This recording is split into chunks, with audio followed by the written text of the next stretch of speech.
सागर लम्साल अहिले रिहाई त भएको छ, तर युएसमा बसेकी ती युवतीले पब्लिक एपोलोजाइज गर्नुपर्छ यदि तपाईँ साबित गर्न सक्नुहुन्न भने है।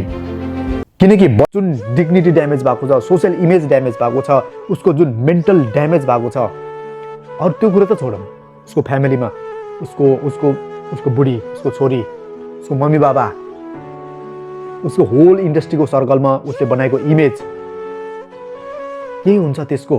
कसरी रिकभर हुन्छ? अपकमिङ प्रोजेक्टहरूबाट उसलाई निकालिदियो, उसको चलिरहेको प्रोजेक्ट 5 पाण्डव फिल्मबाट उसलाई निकालिदियो। अब उसको होल सर्कलमा के इमेज होला? कसैले बिलिभ गर्छ उसलाई?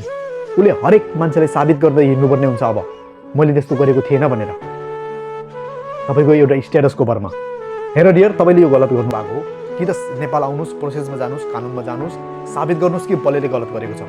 गलत गरेको छ भने त्यो बले मात्र होइन, चाहे राजा होस्, चाहे प्रधानमन्त्री होस्, चाहे जोसुकै होस्, त्यसलाई सजाय पाउनै पर्छ, जेल पस्नै पर्छन्। यो मेरो विगतकोदेखि भन्दै आएको माग पनि हो। केटी मान्छेमाथि गलत गर्ने मान्छेलाई कुनै पनि कानुनले बजाउनु हुन्न, त्यसलाई फाँसी, सकेसम्म फाँसीको सजाय दिनुपर्छ भन्ने हाम्रो माग हो। र अब म तपाईँले यही भन्न चाहन्छु, तपाईँसँग गलत भएको छ भने हामी तपाईँको साथमा छौँ।